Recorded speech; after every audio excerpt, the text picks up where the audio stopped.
first off, just want to thank Steve and Ruth, who's not here, and everyone that's involved with putting together these events at Callanwolde. It's such a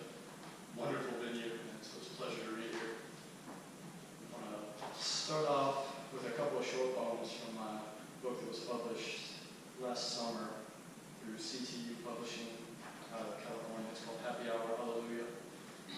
I don't have a cat poem, but I have a spider one. So. It's called Skin Crawl. I feel it to be a noble deed to refrain from killing spiders that enter the house, and to instead capture and release them back into the wild. My reasoning behind such action is not to pat myself on the back and feign a false sense of honor.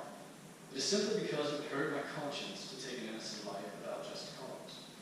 Yet such a Janus attitude can sometimes get one in trouble when the spider crawling upon one's shirt is carefully maneuvered onto the bed to be caught, but then quickly gets lost in the design of the sheets, never to be found again. Because then there is a damn creepy crawly on the loose, and it gives one the damn heebie-jeebies.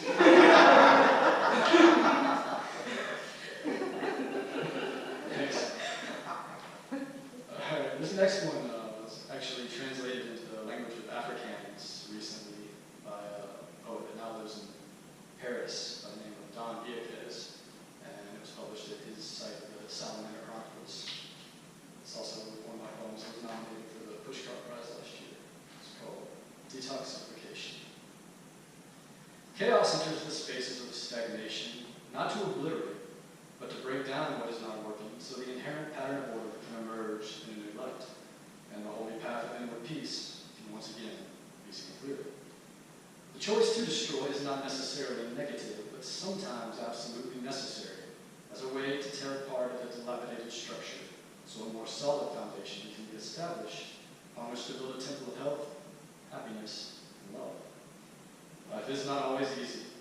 but the trials and tribulations are inherent in the process of progression as a way to push evolution forward. And the challenges that naturally arise are a godsend of grace presented to teach the lesson that we are creatures of adaptation and survival. Before I dive into the last poem I brought up for this evening, I just wanted to mention an organization that I'm a member of called the Southern Collective Experience. And we host an event every other month at Good Acting Studio, which is near the Marietta Square. And our next event is coming up on June 24th, which is Saturday, from 7 to 9 p.m. Several of the members perform our work, but then there's also an open mic portion of the show for musicians and authors, so everyone here is invited to that. Also want to mention that we put out a quarterly literature and culture journal called the Blue Mountain Review, which I'm the editor for, and I'm also the editor for our other magazine called Walking Stones Press, and I'm the poetry editor at another site called the Peregrine News, and one out of the UK called Novel Masters. So if anyone wants to talk about the events or any of those publications that you might be interested in sending some work to, I'd love to read your work and we can talk about it after the show. My new book that's coming out very soon through Alien Buddha Press is one I'm particularly excited about, and I recently wrote this piece as a prelude and a sort of synopsis for some of the material that's included in the collection. So I thought I'd end tonight by reading this one. It's called Rotten Apples and Rising Angels. This is a poem disguised as an imaginary conversation, disguised as a cry for help, disguised as a hero's journey, disguised as a warrior's creed, disguised as a black cat with a white streak on the front porch. Disguised as a fire that torched the first 32 years of a life, disguised as an empty field under the stars, disguised as a deity with a dose of rabies in each fang,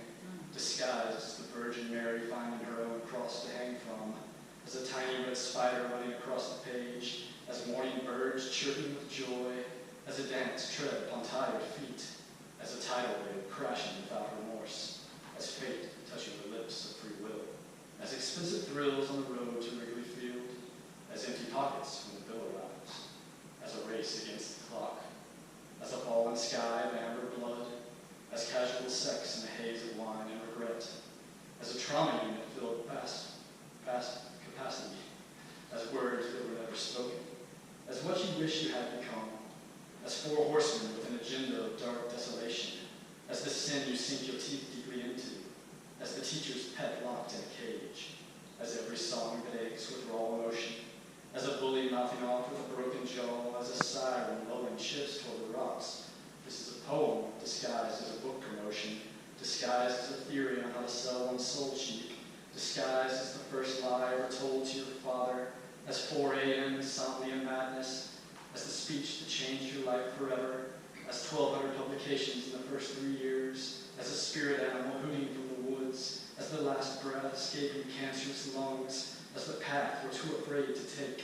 as a final meal before the righteous execution, as glasses that shade your eyes from the truth, as a fly that's had its fill of shit, as a broken promise spit from the serpent's tongue,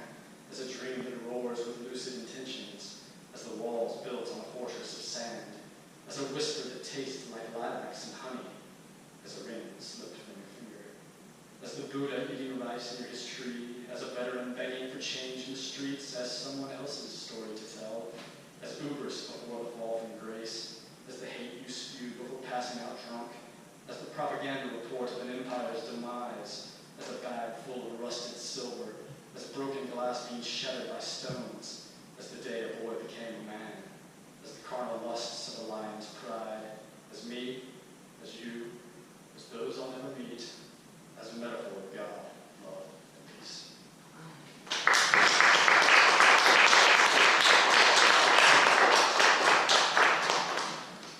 I, Rebecca